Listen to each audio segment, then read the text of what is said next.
అందరికీ నమస్కారం అండి. ఇట్లు మీ కృష్ణవేణి ఛానల్. ఈరోజు వీడియోలో మణిద్వీపం వత్తి ఎలా తయారు చేస్తారో చూద్దాం. సుఖ సంతోషాలు అష్టైశ్వర్యాలు కలిగించే మణిద్వీపం వత్తి. మనలో చాలామంది మణిద్వీప వర్ణన పూజ చేస్తారు మరియు 9 రోజులు 9 సార్లు మణిద్వీప వర్ణన కూడా చదువుతారు. కొంతమంది 9 రకాల పుష్పములను మరికొంతమంది 32 రకాల పుష్పములను కూడా అమ్మవారికి సమర్పిస్తారు. అదే విధముగా ఈ మణిద్వీపపు వత్తిని వెలిగించినచో అష్టైశ్వర్యాలు సుఖ సంతోషాలు కలుగుతాయి. ఇప్పుడు మణిద్వీపం వత్తి ఎలా తయారు చేస్తారో చూద్దాము. మొదట కాటన్ నుండి గింజలు తీసి పత్తిని విప్పి శుభ్రపరచుకోవాలి. పత్తిని విప్పి దారాన్ని ఎలా తయారు చేస్తారో చాలా వీడియోల్లో చూపెట్టానండి. వీడియోలో చూపిన మాదిరిగా గింజలు లేకుండా పత్తిని విప్పి శుభ్రం చేసుకోవాలి. శుభ్రం చేసుకున్న కాటన్ను కొద్దిగా తీసుకొని పాలను అద్దుకుంటూ వీడియోలో చూపిన మాదిరిగా దారను తయారు చేసుకోవాలి.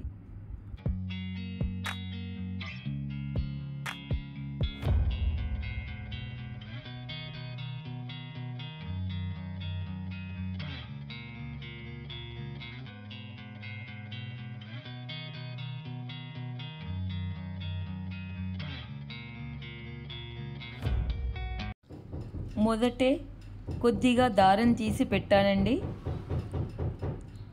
దారం మొత్తం ఆరిన తర్వాత ఒక అట్టముక్కను తీసుకొని దానికి రౌండ్స్ చుట్టాలండి.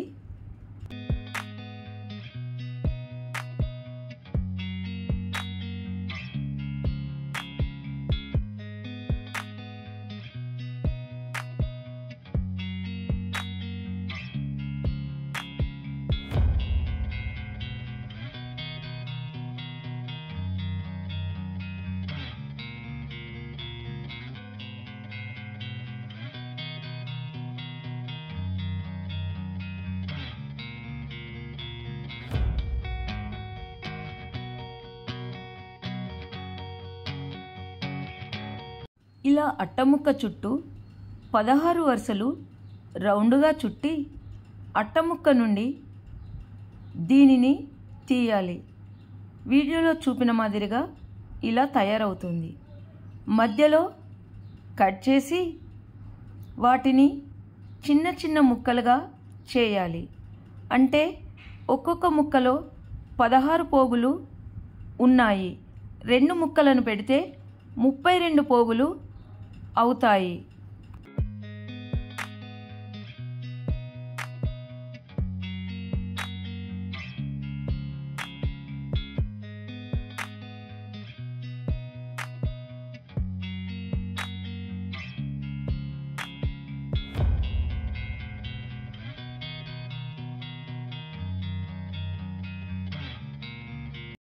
కొద్దిగా దార తక్కువ పడ్డదండి. అందుకని మళ్ళీ అట్టముక్కను తీసుకొని 16 వరుసలు రౌండ్గా చుట్టి ముక్కలుగా తయారు చేసుకోవాలి.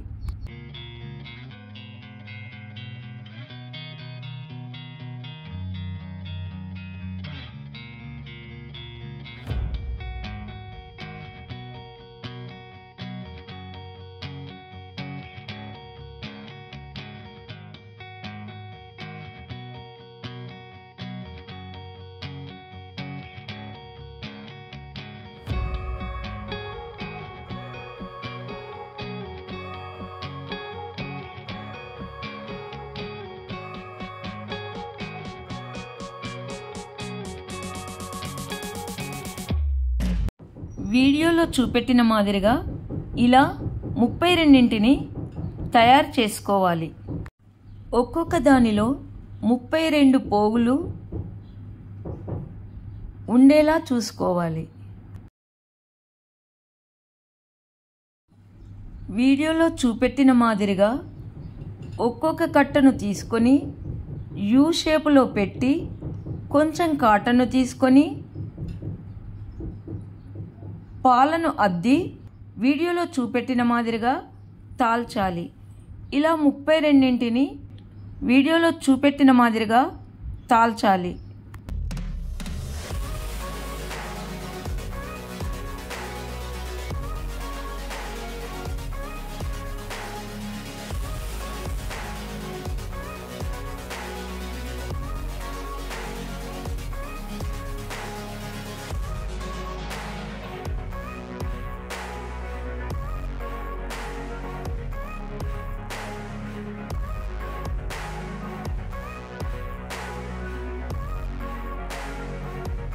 ఇలా 32 వత్తులు తయారు చేసుకున్న తర్వాత మొదట ఒక 11 వత్తులను తీసుకొని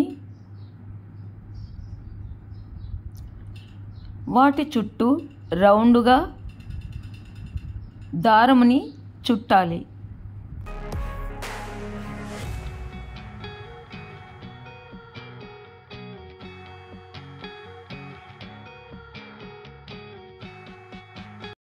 దారమును చుట్టిన తర్వాత మళ్ళీ కొన్ని వత్తులను రౌండ్గా పెట్టి మళ్ళీ దారమును చుట్టాలి.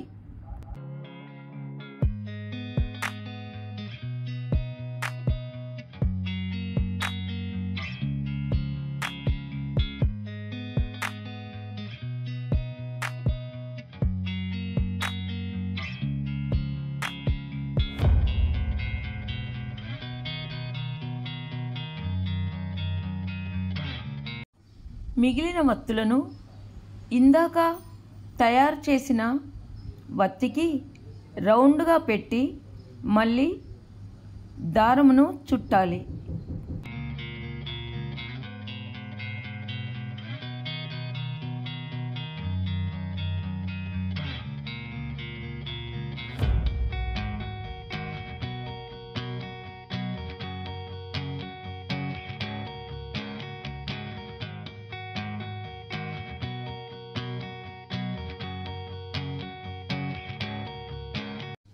ఇప్పుడు అందమైన వత్తి తయారయ్యింది. వత్తి యొక్క కొనకు కొంచెం కాటన్ను తీసుకొని పాలను అద్దుకుంటూ తాల్చాలి. మనకు వత్తిని వెలిగించడానికి వీలుగా ఉంటుంది. అమ్మవారికి ఎంతో ఇష్టమైన మణిద్వీపం వత్తి తయారయ్యింది. ఈ వత్తిని ఆవు నెయ్యిలో కానీ నువ్వుల నూనెలో కానీ తడిపి వెలిగించాలి. ఈ వీడియో నచ్చితే లైక్ చేయండి, షేర్ చేయండి, సబ్స్క్రైబ్ చేయండి. అందరికీ ధన్యవాదములు.